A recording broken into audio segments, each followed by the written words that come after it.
Hello and welcome. I am Kerry Ann and I'm being joined this evening with Gavin. How are you, Gavin?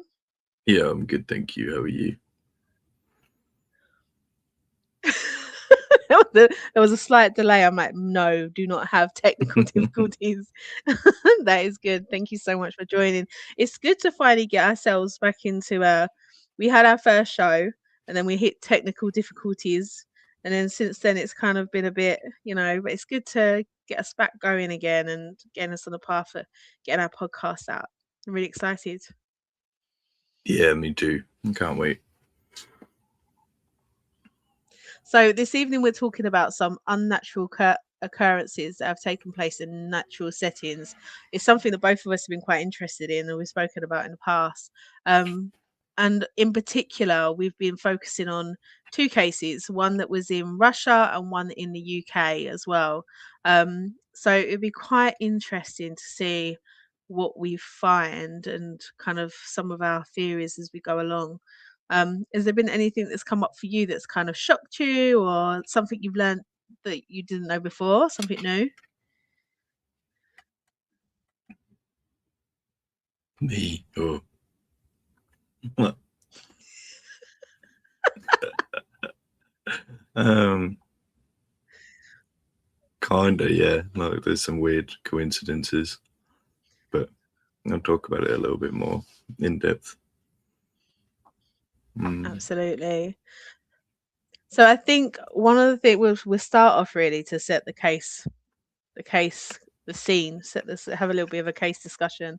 So we know that, and I always mispronounce, so Dyatlov Pass, isn't it? Yeah, it sounds about right. So when we think a little bit about that, we're talking about the mysterious death of 9 experienced Soviet hikers in the northern Ural Mountains in Soviet Russia. So this occurred between the 1st and the 2nd of February in 1959. So we kind of have a bit of an understanding. I'll be honest with you, there's a lot of information about what happened before the event, what happened to what they did, the things they kind of got up to. But I suppose it's really like obvious, Captain Obvious. There's a lot of hypothesis afterwards, simply because really the only witnesses to this incident is the victims themselves. Yeah, 100%. And they did a really good job in documenting their experience. So they all kept diaries, they had cameras, they took photos. So when I say victims and witnesses, they were really good witnesses up until the point where they physically weren't able to do that anymore. Um, so in terms of who was involved, there were university students, and they were part of the UP Institute, and they were undertaking the government challenge, wasn't it, for their hiking? Um, so the winter trek, but the hike itself was commissioned by the government. It's for them to be able to get a license or a certificate to say that there was experienced hikers. So the hike themselves, they understood it was going to be a massive challenge, and I think that's an understatement. Would you agree? Yeah, 100%. Especially when you look at the area as well. Not And they nice. did speak to some of the some of the natives as well. There was a native tribe there, and they spoke to some of the native tribes, and one of the leaders of the native tribe kind of warned them against it because of the terrain and the type of weather and the kind of the environmental factors, because it was deathly in itself. But they kind of took it on, didn't they, I might be like massively mistaken with my memory. as a challenge.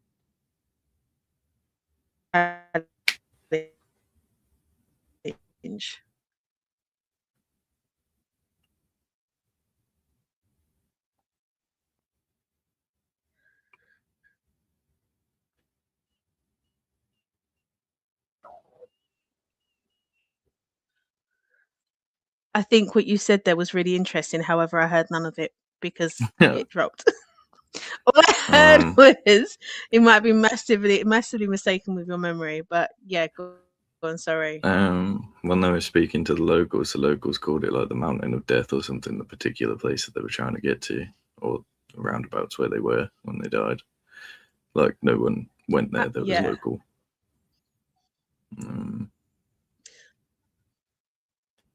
Kind of shows why, I Yeah, guess. absolutely. Yeah, and after they done this passing, they actually closed it down to tourists because it was so dangerous. But the members that were involved, and I probably am not going to pronounce all of the names, so I do apologise. Igor Dyatlov, who is the group leader, he was a student at the university. Zendaya, who's a hiker. Rustem, who's a hiker. Yuri, who was a hiker. There was another Yuri as well, and then Alexandra, who was a hiker. However, it wasn't just university students that were hikers. There was 9 of them altogether, but there was also a army veteran as well who was part of the group. So the ones that come from the university, they all travelled together to kind of go onto this trek. They took the train together to go to for the first stint of the journey, and when they got to the train station, they were met by another person that they wasn't expecting to see there. However, because it was commissioned by the government, because it was part of the government program, anyone could join in. They were quite relieved to know that they had someone that had that experience join the team. Although all of them were experienced hikers, they were quite happy to have someone with those kind of experiences to join them. However, they talk a lot a bit about they talk a little bit about they talk a lot about the journey that they took before they got to the mountain. They were trying to make their journey there. They took half the stint by train, and when they got off, they were hoping to sleep at the train station. However, they were told it was illegal to do so, so they tried to find somewhere else to stay. They managed to find a school. The school agreed to allow them to sleep in a classroom that was unused as long as they did a talk to the students, which they did. And the students absolutely loved it. So they did the talk. They told her, share some stories of what they were going to be doing, and they promised the students that they were going to come back on the way through to speak to them a little bit about their experience and what they kind of learned going up to the mountain. So on the way there, they had one particular Yuri, member of the group, who had some ailments. He's quite a poorly member of the team, physical ailments. So as they're going through this process, as they're doing talks and are staying over at this school, he starts to notice that his body is starting to be affected negatively. He's experiencing some pain. They managed to get a hike. Well, they hitchhiked the rest of the journey, and it was on like a flatbed truck kind of thing. So some got in the front, some sat in the back, and then this particular member of the group, as they were going through to the rest of the journey, he was noticing that every time he was hitting a rock, every time he was coming across anything in the road, he was getting pain in his spine, in his body. And at that point, he realised that he wasn't going to make the journey. He was having to drop out of the hike itself. So that's where we kind of got the kind of the final group. He was actually the last person to see the group alive other than the members themselves. And I know that doing the research into this particular case, he really did isolate himself.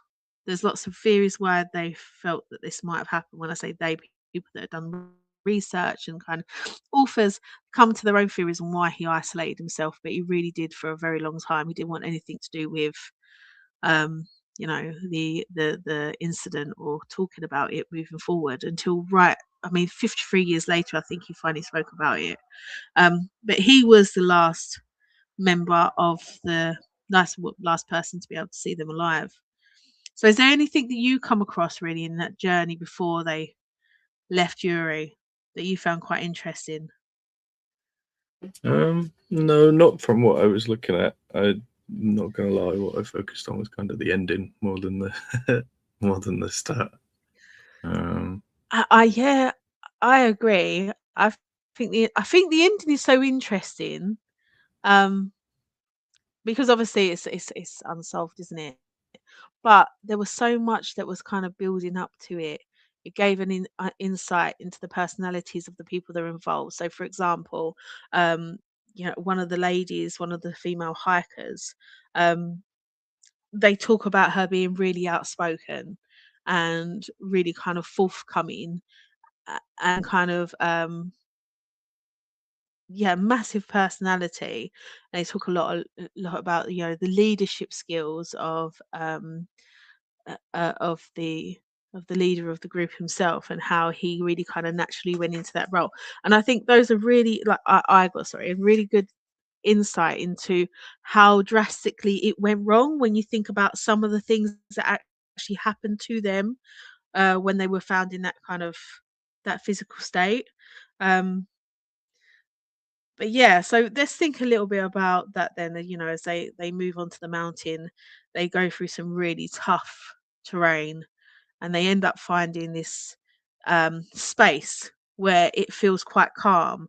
And I think one of the individuals themselves wrote into their diary how they noted that they wouldn't believe that they could find somewhere so calm and relaxing in such a terrain themselves. So they set up camp and they dug a little urine, what they called little where they Not store their trench. food in the snow. That's it, Oh, terrain. I'm talking about terrain. yeah. Sounds right. Yeah, they created one. They put in one of the students to kind of keep up morale. He brought a mandolin with him, and he would play this mandolin. But they kept so it was he loved this mandolin. He took it everywhere with him. But he buried that, and they put some boots and food and whatever they were kind of not wanting to carry up the mountain, so that they didn't have that kind of extra weight that they needed for coming back down the mountain. They put into this space. Um, and then yeah, that's all we know then up to that point. Um, and then no one heard anything from them at all. So there was lots of questions then about what had gone on. So what did you find when it come to the scene itself? So it's like the general confusion. Like there's loads of things that you don't do, like cut your tent, bin one, like obviously get dressed before going outside. They're all like really basic common knowledge things that people, especially in the Soviet Union, would have known because there's life and death. It's not like the UK where it's cold. It's like cold. Um, yeah, it's all the small things that add up to be a lot of big questions that don't make sense, in my opinion. Yeah, so when they first found the tent, everything was looking quite normal. Clothes were folded in the corner of the tent. The diaries that they'd been keeping had been like put on top of each other and put in order. Everything kind of made sense. However, when they looked closer, what they found was slashes on the back of the tent that were made from the inside out. So what they realised is actually these people left in quite a hurry. Um, and then that become even more apparent. So they're recognizing that they've come across this tent. They're seeing that everything seems to be in order except for these massive slashes in the back of the tent. Now they're looking closer and they're starting to see footprints, but they're not just seeing boot footprints, they're seeing actual barefoot footprints, which is where they started the like you said, the confusion comes in because, like you said, these are they're in in Russia and in conditions where you know how to look after yourself. They're very experienced hikers. So they had multi-level layered clothes. All of them did, from knitted trousers to loads of socks, whatever they needed. However, the nine of them all were found in different states of dress. So some had no socks on, some had only half a pair of trousers on. Some of them only had a woolly hat on, but and a jumper, but then nothing much else, or was only partly dressed in some areas of their body. Um, but I think what kind of we think about those conditions, it was below 25 Celsius. So when we're thinking about that, there is also this kind of thing where when people are in a certain state of hypothermia, they Paradoxical confuse undressing. cold for yes, that's it, exactly. Yeah, where they get confused between whether they feel really hot or really cold. When I used to live in So they Canada, start. like, sorry, I was just No, going to say please when I lived share. in Canada, like it's way more common than you think. Like where I lived, it'd get down to about -40 because it was no humidity. It was zero humidity. It was cold, like warmer than England in the winter. Like you could go outside in just shorts and a t-shirt, and you wouldn't feel the cold until bits started falling off. Because Really? yeah, like it's cold, so you have to like dress up warm. But it's a different kind of cold. Like it's really hard to explain properly. But with no humidity, it doesn't feel like normal cold. So you could go out dressed however you wanted and not feel it until you were like falling apart, basically. So you saying that actually these hikers living in the area they lived in would know that.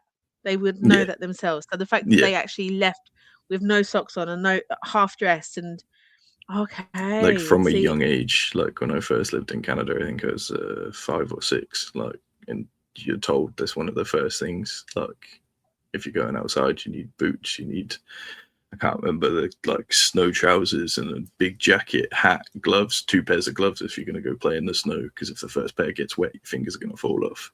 Like these are the sort of wow. things you get drilled into you because it's easy to make a mistake and it's not easy to come back from it. That's I did not Um, know that. Oh, that's yeah, really interesting, but also really scary. So this this sit with that a little bit. These people knew that and left their tent with no clothes on. So then we, holding some space for it, we kind of really understand what level of like panic they must have been in or fear. But then actually with the footprints, they were walking footprints. They weren't running footprints. yeah. I mean, I don't know. Even if you're worried in the snow, depending on how deep it is, like you ain't running anyway.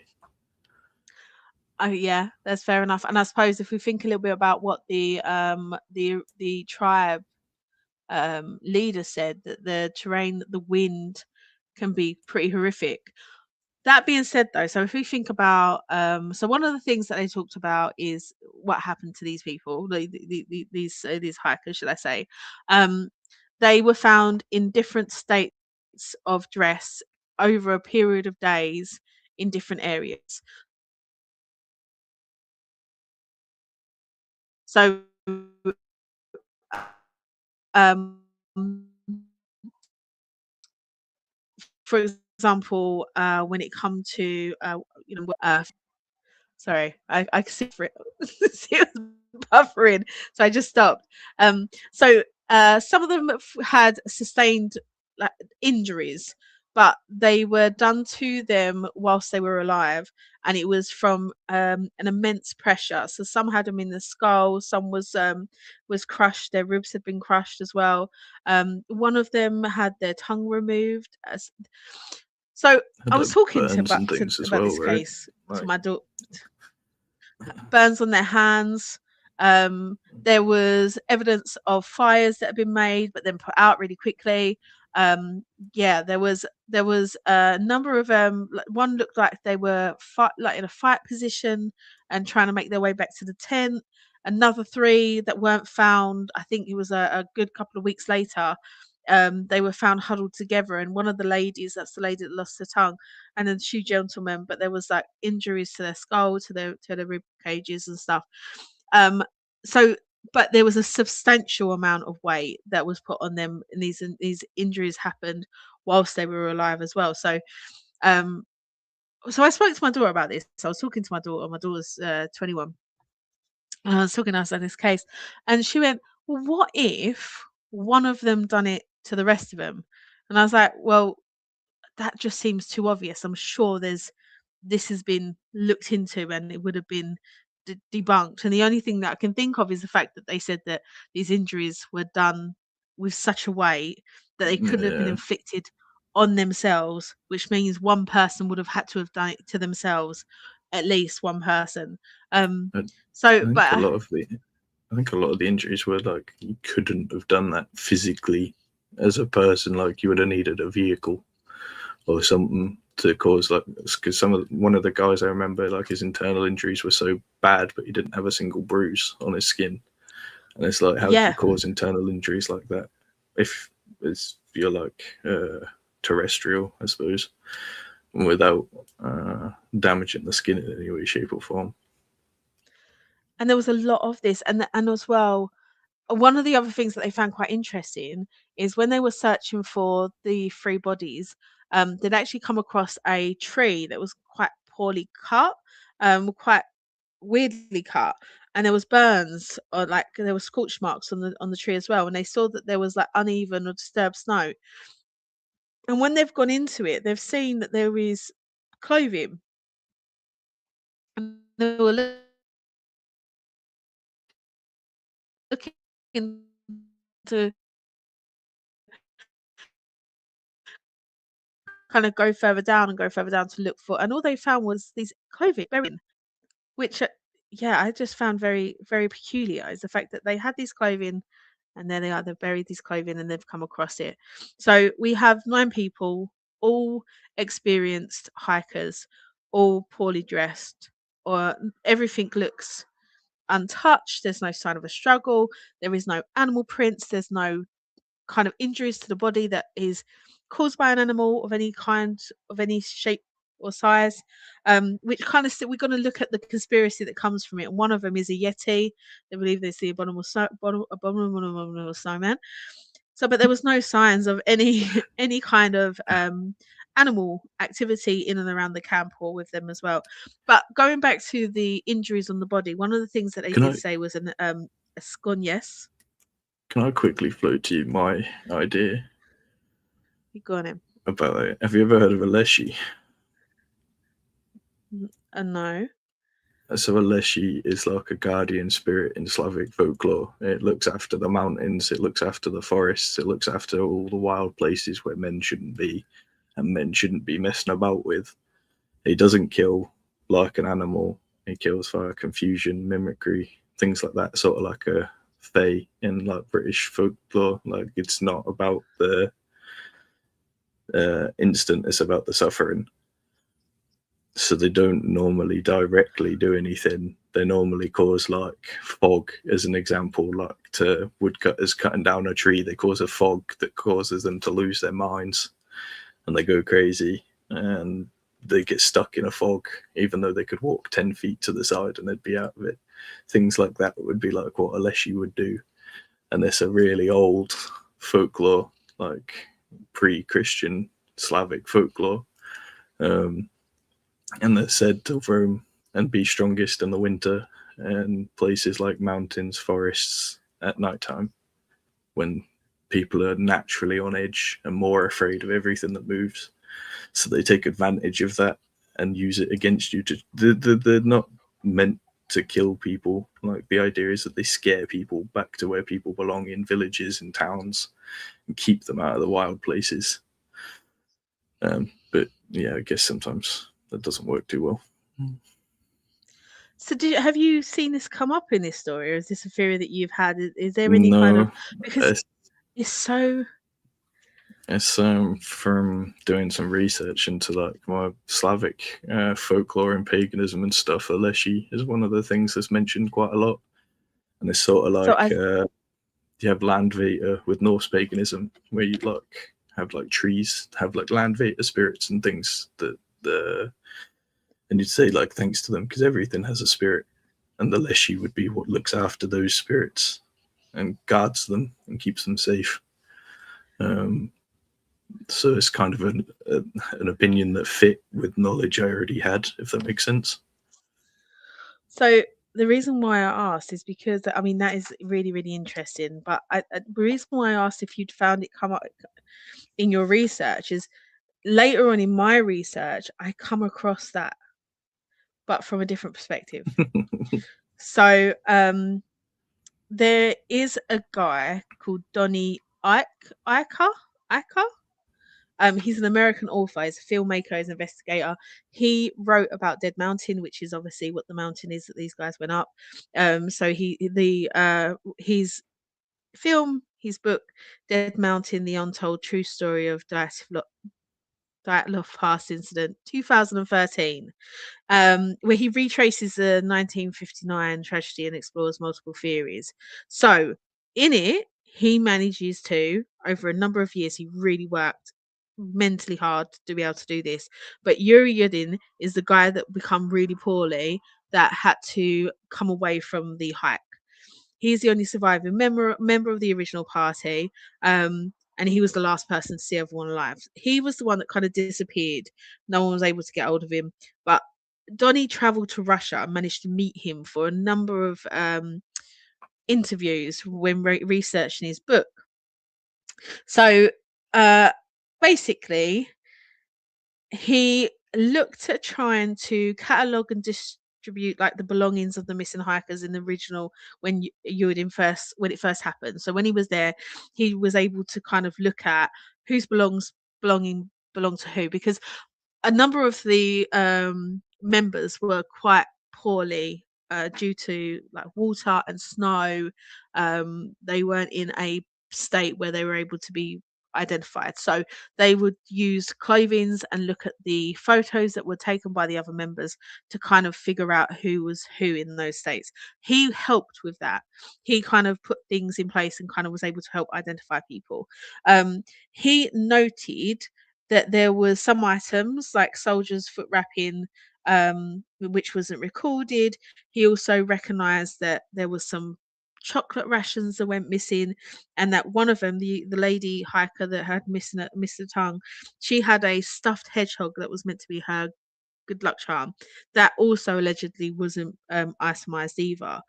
Um, so he says that there was he believes that actually what happened was that the members, because of their level of expertise, had stumbled in to an area they shouldn't have stumbled into and see something that they shouldn't have seen.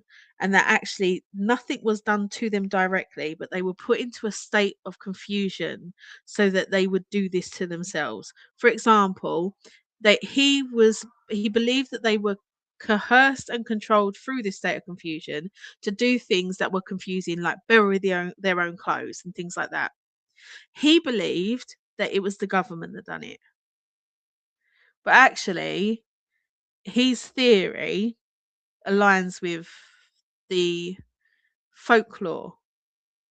Maybe he didn't understand it in a way that, but from what he saw, what he saw afterwards, he said it just didn't make sense. I think the Leshy He is said kind of that similar to the Skinwalkers in Native American legend. Like you don't talk about it. If you talk about it, it knows. Like it's kind of the same thing. You know it's there. People tell stories about it, but you don't talk about it directly. It's like so a maybe in his own way, yeah. Yeah, so it, yeah, and I think the other thing that he picked up on as well is that he was saying that what one of the theories they put forward regards to the confusion is this radiation poisoning. So one of the theories was that they were caught up in some biohazard warfare type of government practicing. There's lots, and the reason why I'm being so generic is because actually there's lots of different ways they think this may have happened. But either way, when they did some testing on these people's clothing, which is when they realised that they'd done clothing swapping, which is when they were talking about the fact that they'd gone into that hypothermia and that confusion around feeling hot and cold. They actually tested their clothing for radiation, and they were like, oh yes, they've been exposed to radiation. Well, when the Soviet Union kind of the government changed, the new government was a little bit more forward with disclosure. However, they did not want to kind of link this to anything paranormal or otherwise. So when Donnie was doing this research for his book, he was able to go back, take that findings along with Yuri to another specialist who actually said that the findings of that radiation was normal, and it would have needed to be 5 times more to be considered to have affected them in any way to cause this to kind of disorientation and things like that. So even when they were trying to kind of understand this level of confusion where they could have done it to themselves, the theory that they come up with was kind of debunked recently in terms of what could have done it. It's quite interesting. One of the more rational explanations that I heard was that or read about, I suppose, rather than heard, was micro tremors in the mountain caused like fear and confusion in the middle of the night. I don't see how that would happen to people that are experienced around mountains, because not all movement is bad movement. But it seems like a lot for 9 people to fall to mass hysteria that easily when you're experienced in places like that as well. But saying that, we think about there has been cases though where there has been huge mass hysteria in similar kind of settings. I think what I agree with you. I agree with you. And I think with the avalanche thing, they actually did. I think it was this Donny guy again. I think it was him again. And there was this theory about the avalanche. However, if I remember rightly, the research that he done showed that they were on a flat ledge, Mm. and that even if there was an avalanche, the snow wouldn't have reached the camp. I'm sure it's more technical than that. I've really simplified it, but from I've really simplified it. But yeah, so there was a the theory around the avalanche, but they were saying that the research they did for this particular film was that they managed to find that what they believed it was a delayed slab avalanche. But yeah, what they were saying was if that was the case, everything else was intact. The tent Mm. was intact, their belongings were intact. It was just them that was affected, and I think that's what they were also talking about of the that if that kind of weather would have it would have affected the equipment and their campsite and everything else as well. But I agree with you. They were experienced hikers. There would have had to have been a number of variables that would have caused. I just think it's so interesting. I mean, another thing that they spoke about as well. So if we think about that as a whole, if they what they're saying has happened. So potentially it could be biohazard, radiation. It um, could be animals or a yeti. It could be the avalanche is something else that they're talking about. Mass confusion, which I think really does link in. If we think about that, is the only eyewitness other than the victims themselves that aligns with really the theory that you have, but just feels like it's come from a different source. Mm. The other one was ufology. There was UFO. There was there is discrepancies amongst this, but apparently there was a massive ball of light that was in the sky around about the same time that these guys were on the mountain. However, some say it happened between the first and the second. Others believe it happened further down the line by a couple of weeks. But Georgie, one of the hikers, he had a camera on the last when they exposed the film. On the last photo was a massive orange light in the sky. They do say, oh, sorry, sorry, Simon. They do say that there was that it could be explained the same way we would explain an orb, right? Like a flash on the lens. But that was another thing that they talked about was ufology. Simon says there's a number of elements that could have been at play: false information, guessing, skills of the people, group dynamics under extreme conditions. Even today, with advanced weather tracking, etc., seasoned and experienced hikers have been caught out and sadly passed. And I think that's actually something me and Gavin spoke about in a recent case that happened in Romania, and I agree with you. But it just I think I think, and I don't know whether you agree with me, Gavin, with this, but the mystery behind this isn't so much The it why could be is the explained what how. happened. Yeah. Yeah, like it can be explained, but there is so much in it that just doesn't make sense for it to make sense. So I think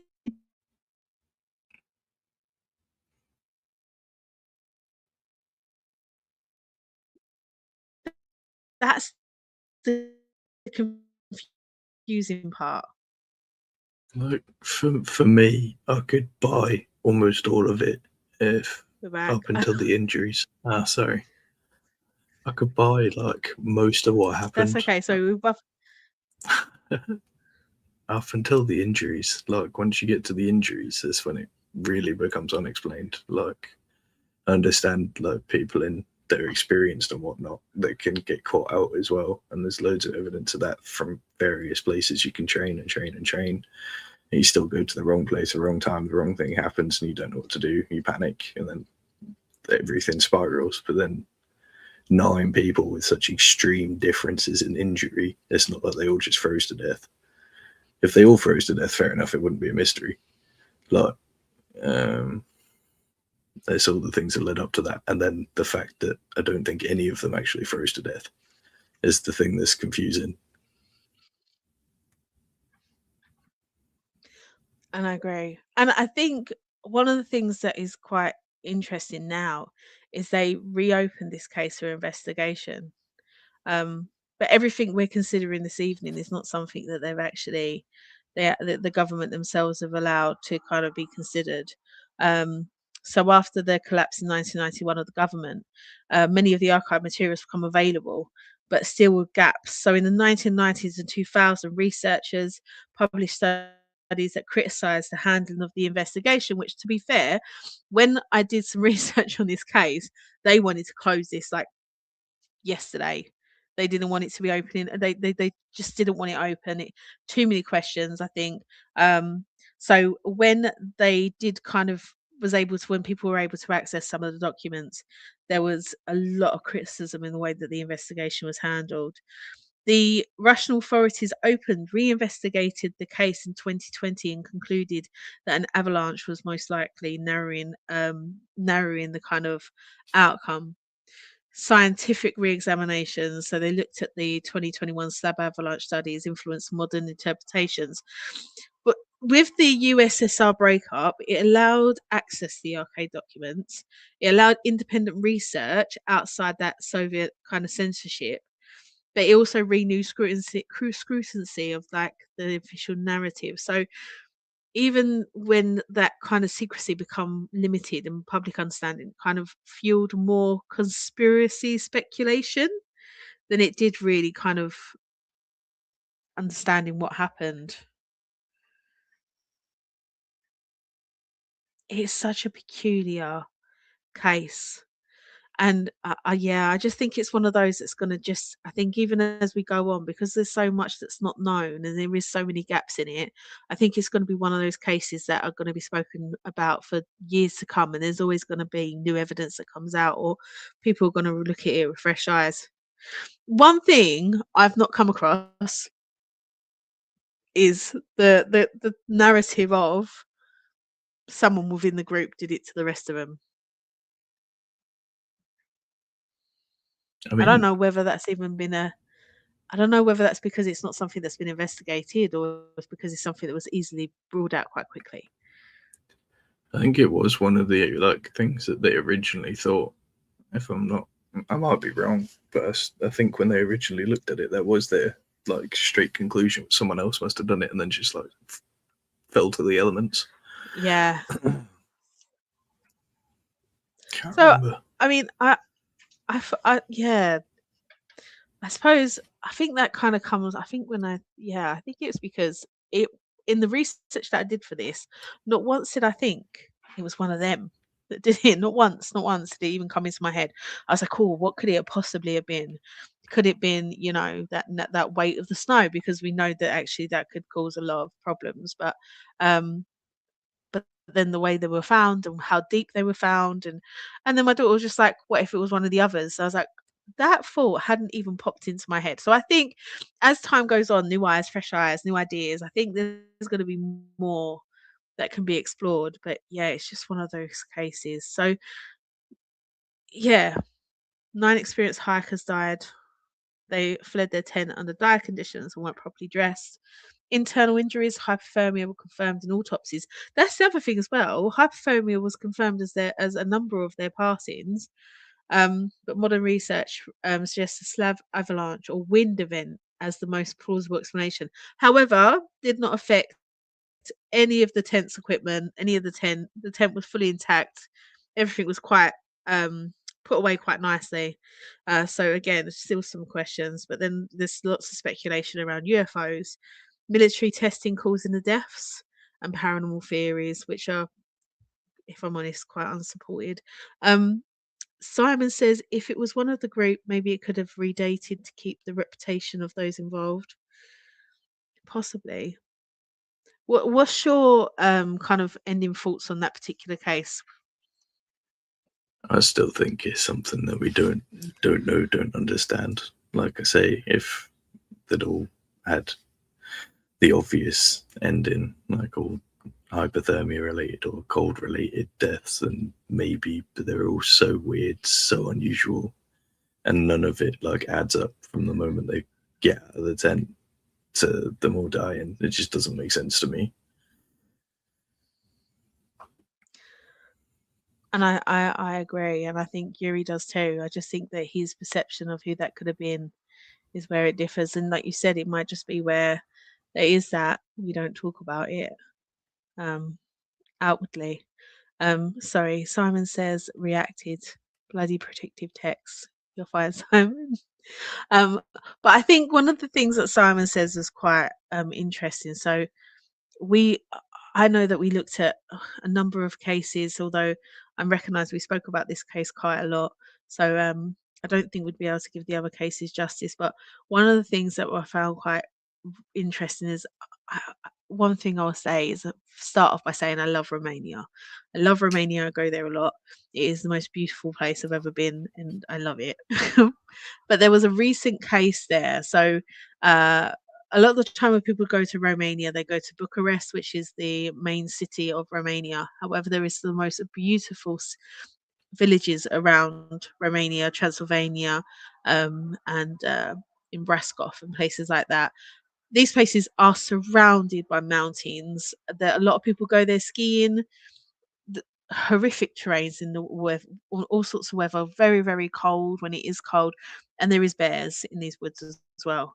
Um, so, about 2 months ago, there was a case of a young man that went to Romania and was hiking. He was in the old parts of Transylvania and he was at Bran's Castle, which is known as Dracula's Castle, Vlad the Impaler's Castle.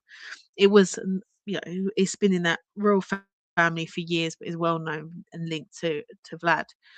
This experienced hiker um, managed to get to the foot of the stairway of the entrance of the castle, and that was the last he was seen. His tent and everything that belonged to him was left at the foot of those stairs, and then he completely disappeared. So I think it's quite interesting when we think about the unnatural occurrences that happen in natural spaces. But sometimes I think because there's that lack of knowing. I think the brain does a very good there's a theory with the brain years ago that if you took away the senses, there would be a void, there would be a nothingness. But actually, when they did a lot of research in the sensory deprivation tanks, they realized that actually, when we take away sight, sound, and weight, we replace that with colors, shapes, and movement in the brain. We'll see that. And I think that's quite reflective in these cases when sometimes the actual occurrences are removed, we replace it with all sorts of interesting outlooks.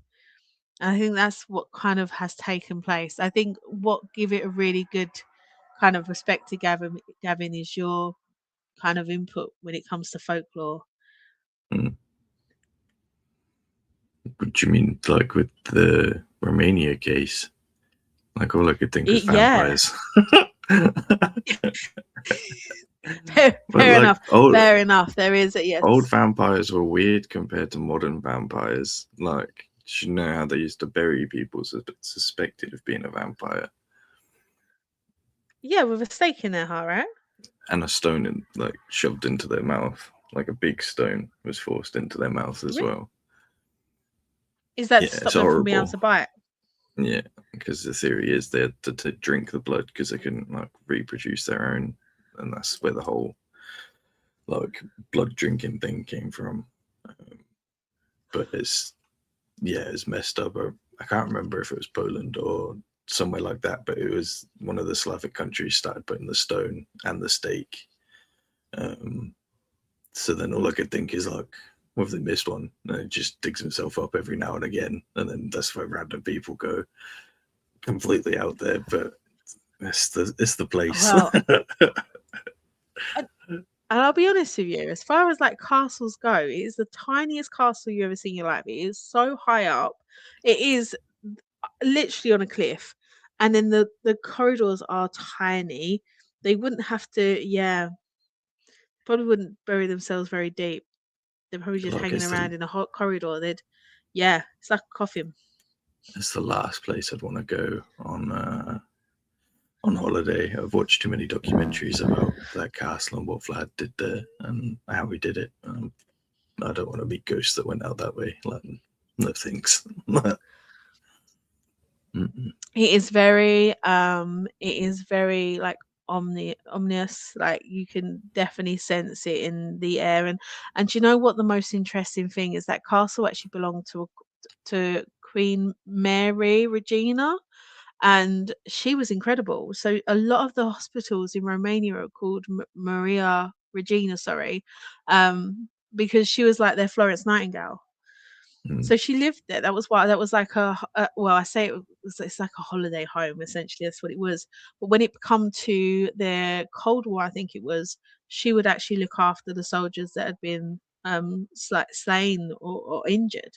So when you think about that contrast in history, in storytelling, and the hospitals out there are called Maria Regina, named after her because of the work that she did looking after the people. But yeah, it is the castle is very small. When we think about priming and what we expect when we come in, this very small, very dark, very gloomy.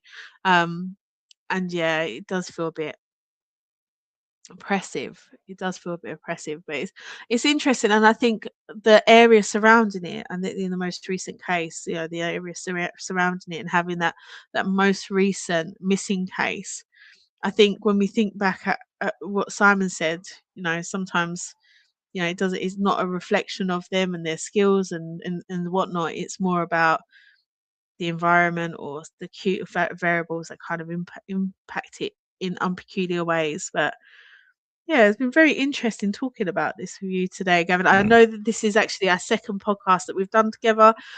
We will be back every 2 weeks with guests and by ourselves as well. When I say by ourselves, myself and Gavin. So we are looking forward to you guys joining us a fortnightly basis. But yeah, have you enjoyed this evening? Have you enjoyed? I say enjoyed, but having Yeah, a no, kind it's of been good. It's been going good. through it. And have you got anything coming up? Because I know that you're doing a lot of.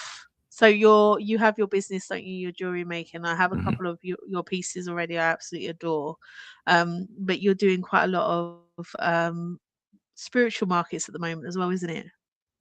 Yeah, like it's basically all I do at this point now. And I'm doing festivals all over the country as well in a few Do you weeks. have It's gonna be Do you exciting. have any like examples of your jewelry? Have you got anything with you now? Um, yeah, I don't know how well it will show, but that's probably one of my newest pieces. Love Um, that. it's from a meteor that hit Libya 30 million years ago. Oh Libyan wow. desert glass, and you can see the bits of sand that are still like stuck in the glass as well. Uh, Incredible. And you do a lot with crystals and semi-precious stones and copper wiring and things like that, isn't it? So where could people find your business page, and where can they find you? What kind of events have you got coming up? So my business page is called Verger Jewelry, Dvergr. That means dwarf in Old Norse, because the dwarves made the things that made the gods jealous, and one day I'll get there. It's my goal. Like there's a new shop in Dereham that's just opening at the end of the week, and I've got some jewelry in there. And other than that, like I'm literally traveling all over the place. Like I'm in Colchester this weekend. I think next weekend I'm North Norfolk. And the weekend after that, I've got no idea. I can't remember. You're back on the podcast. Yeah. Oh, thank you so much, everyone that's joined us. It's really been lovely, kind of getting back to podcasting. It's been such a long time since I've been doing it, and I've really missed it. So it's been a nice kind of return back. So I really look forward to seeing you guys moving forward. We do have some paranormal investigations coming up. Make sure you keep an eye out for that. We are working with Colchester Castle with a couple of events coming up, including some talks, which is going to be really cool. They have a dinosaur exhibition there now. They have some dinosaur bones, dinosaur remains that are on show in Holly Trees, which is their Edwardian house that's on the castle kind of grounds. So yeah, so we've got lots of things coming up. So make sure you keep your eye out on the page. We've obviously got the YouTube, so make sure you hit the subscribe button. You can find us on Facebook, and I've linked Gavin's jewelry making business as well onto the page. So feel free to go and have a look at Seventh Sanctum Paranormal Podcast or Seventh Sanctum Podcast. You'll also find Gavin's page there as well. So make sure you give them both a follow, and we will see you next time. Take care, guys.